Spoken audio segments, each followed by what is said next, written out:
primer tema que te voy a presentar, Ricardo, se llama la bóveda del juicio final. Creo que del tema bíblico, el juicio final es algo que históricamente pues estamos relacionados, ¿no? Sí, están muy cuestionados, están conjuntados, inclusive hasta en la percepción de la sociedad, ¿no? De que en algún momento tenemos que enfrentarnos al apocalipsis o al fin del mundo, o inclusive a catástrofes como las que pudieron pasar en algún momento, ¿no? La era glaciar, o sea, hay cosas así que a final de cuentas la vida sigue proliferando, ¿no? Entonces, la bóveda de juicio final, que si bien es sabido, esa sí ya la he escuchado, y no quiero spoilear a la gente, pero te da una idea de por qué sigue siendo un tabú dentro de la sociedad. Sí, o el tema, bueno, este primer tema, van a entender al final del por qué se llama la bóveda del juicio final. Y básicamente no es porque un tema bíblico esté sobre nosotros, sino porque nosotros mismos nos los hemos buscado. Exactamente. La bóveda global de semillas de Svalbard, conocida popularmente como la bóveda del juicio final, se encuentra enterrada en lo profundo de una montaña en el remoto archipiélago de Svalbard, Noruega. Esta instalación, que evoca imágenes de un futuro post-apocalíptico, fue inaugurada el 26 de febrero de 2008. La bóveda fue construida con una misión clara: servir como un banco genético que preserva la biodiversidad de cultivos del mundo, protegiéndolos de potenciales catástrofes naturales, guerras o desastres provocados por el hombre. La construcción de la bóveda fue impulsada por el gobierno noruego y la organización Global Crop Diversity Trust, o CropTrust, en colaboración con el Banco Genético Nórdico. Su ubicación fue estratégicamente elegida debido a la estabilidad geológica de la región y a su temperatura fría que favorece la conservación de las semillas. La finalidad principal de la bóveda de juicio final es la preservación de la diversidad genética de los cultivos agrícolas del mundo. En un mundo donde el cambio climático, las guerras y otras catástrofes representan amenazas constantes para la agricultura, la bóveda se erige como un arca de Noé moderna. Alberga duplicados de semillas de bancos genéticos de todo el mundo, sirviendo como una póliza de seguro contra la pérdida de estas valiosas colecciones. La estructura de la bóveda es tan impresionante como su propósito, excavada a más de 120 metros dentro de la montaña de piedra arnésica de Platbarket. La instalación está diseñada para soportar terremotos, erupciones volcánicas y otras calamidades. La temperatura dentro de la bóveda se mantiene a menos 18 grados Celsius, una condición ideal para la preservación a largo plazo de semillas. Incluso en el improbable caso de un fallo en los sistemas de refrigeración, la temperatura constante del permafrost circundante garantizaría la conservación de las semillas durante siglos. Como ya lo he mencionado a lo largo del capítulo, en su interior, la bóveda del juicio final alberga más de 1 millón de muestras de semillas, representando más de 4.000 especies de plantas. Estas semillas provienen de casi todos los países del mundo, haciendo de la bóveda un verdadero crisol de la diversidad agrícola global.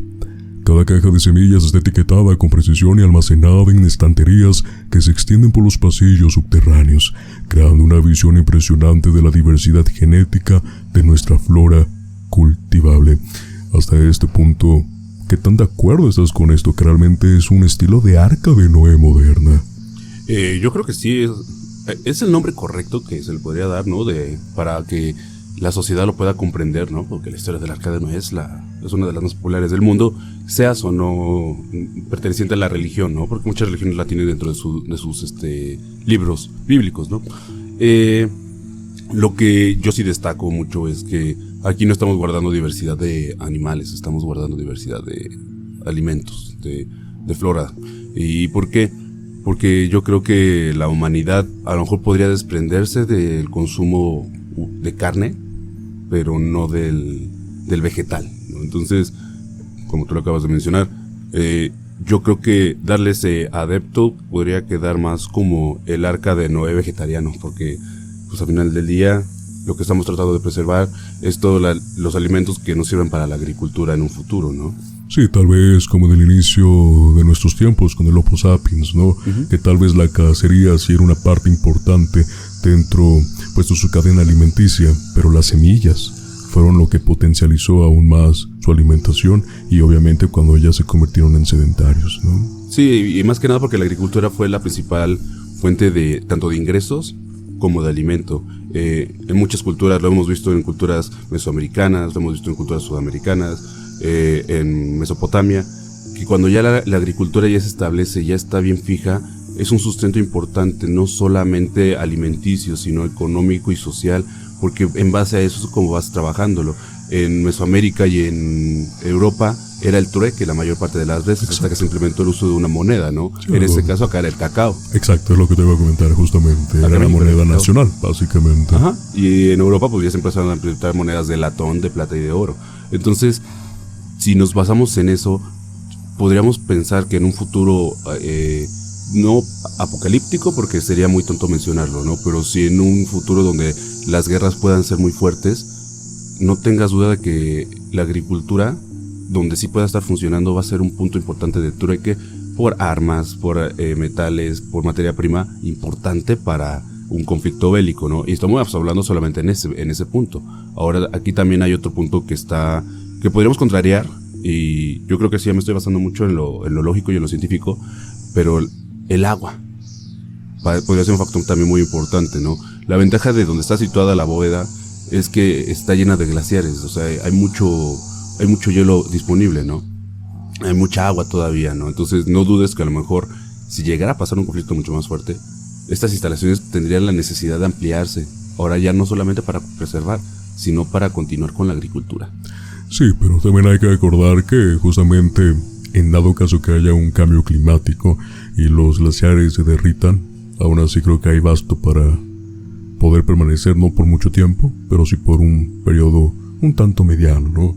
Ajá, más por la zona en la que está estratégicamente colocado, ¿no? Sí, de hecho, yo creo que por eso hicieron ese análisis geológico para que se pudiera poner ahí, pero también podría haber una reubicación, ¿no? En dado caso, tú lo acabas de mencionar, el cambio climático que nosotros estamos provocando es un grado importante, fundamental en esta parte de lo que estamos contando. ¿Por qué? Porque si en algún punto ya las condiciones climáticas no permiten poder preservarlo ahí, que vuelvo a repetir, por eso se hizo un estudio preciso, pero yo creo que podría haber otras zonas donde se podría hacer. Ahora la cuestión acá es el acceso para estas zonas, ¿no? Por ejemplo, el Monte Everest es imposible de llegar hasta su cima. Sí, mira, ahora cambiando radicalmente de tema, justamente a lo que vamos, y es algo que siempre quiero tocar, son las teorías y misterios, porque a pesar de su noble propósito, pues la bóveda del juicio final no ha estado exenta de teorías conspirativas y especulaciones. Algunos teóricos sugieren que la bóveda es más que un simple almacén de semillas. Estas teorías, que van desde lo improbable hasta lo fantasioso, incluyen la idea de que la bóveda es una instalación secreta para resguardar ADN humano, o incluso que alberga secretos gubernamentales ocultos a la humanidad. Aunque estas teorías carecen de evidencia concreta, contribuyen a la mística y el aura de misterio que rodea a la instalación. La pregunta es también, ¿cuál es la percepción de la relevancia actual? Porque si hay misterios y conspiraciones, es porque la percepción de la sociedad, de la humanidad, pues siempre trae consigo misterio. Pero la realidad es que hoy en día la sociedad ve a la bóveda del juicio final como una mezcla de admiración y esperanza. En un mundo enfrentado en crisis ambientales y cambios climáticos sin precedentes, la bóveda representa un rayo de esperanza y un testimonio del ingenio humano para proteger nuestro futuro. Cada vez que un banco genético en alguna parte del mundo sufre daños o pérdidas, la bóveda del juicio final cumple su propósito, proporcionando las semillas necesarias para restaurar y revitalizar las colecciones perdidas. En 2015, por ejemplo, cuando la guerra civil en Siria destruyó el banco genético de Alepo, la bóveda suministró semillas para que los investigadores pudieran reanudar su trabajo en otros lugares.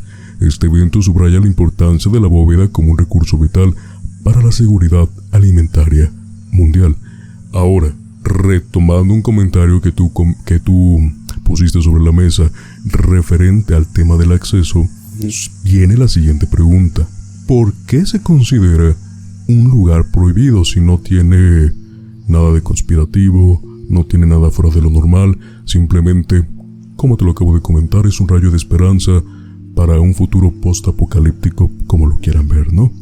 Pues la bóveda del juicio final es uno de los lugares más protegidos del mundo, y por buenas razones. El acceso a la bóveda está estrictamente controlado y solo un número muy limitado de personas tiene la autorización para ingresar. La entrada de personas no autorizadas podría introducir contaminantes, patógenos o cualquier otro agente que pudiera dañar las semillas almacenadas. Las semillas deben ser preservadas en un ambiente controlado y limpio para asegurar su viabilidad durante décadas, incluso siglos. El acceso a la bóveda se gestiona a través de un estricto protocolo. Las únicas personas que pueden ingresar son los representantes de las instituciones que depositan las semillas, y esto solo ocurre durante eventos de depósito programados. Estas visitas son altamente reguladas y supervisadas para asegurar que todas las medidas de seguridad se cumplan.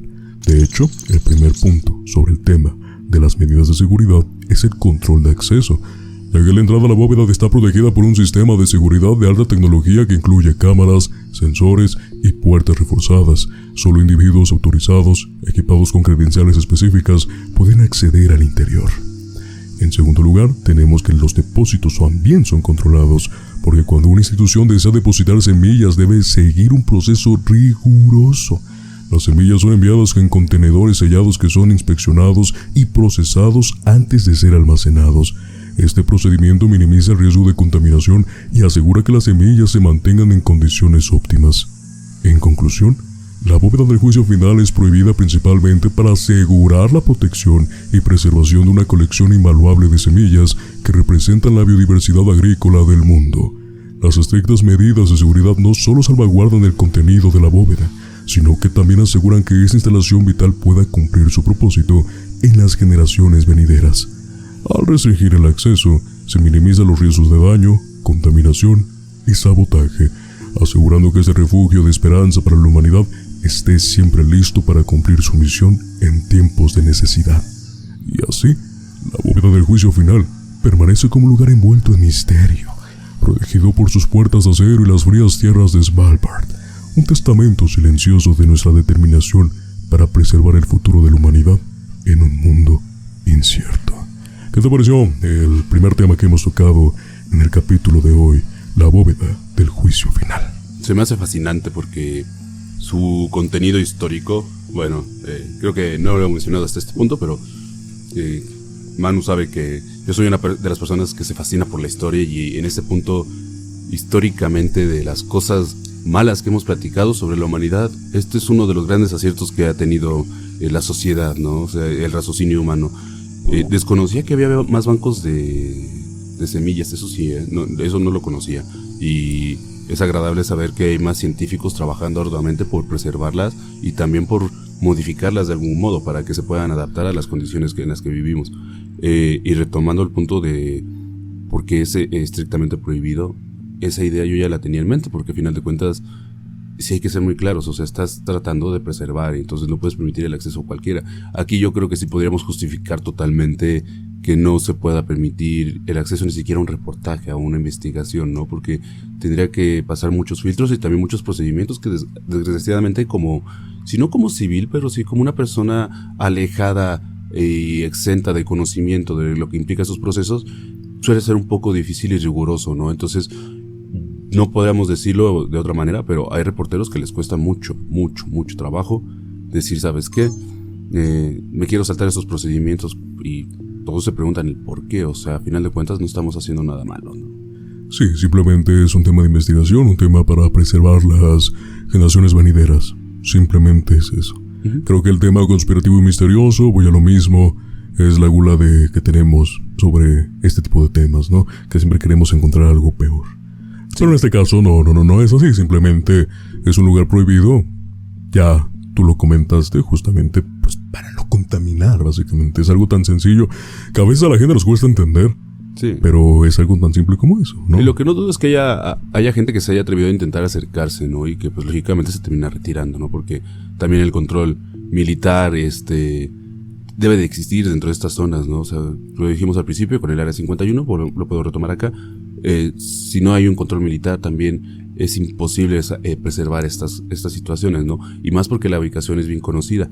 Y yo creo que inclusive hasta los estados entrando en un conflicto de guerra procuran no meterse con ese tipo de lugares, no porque no quisieran hacerlo, como porque es un punto muy fuerte. O sea, al final de cuentas es un golpe muy duro, pero también hay que tomar en cuenta que la humanidad depende mucho de estas instituciones, de estas grandes estructuras creadas por el hombre para poder tener un rayo de esperanza cuando todo esté mal.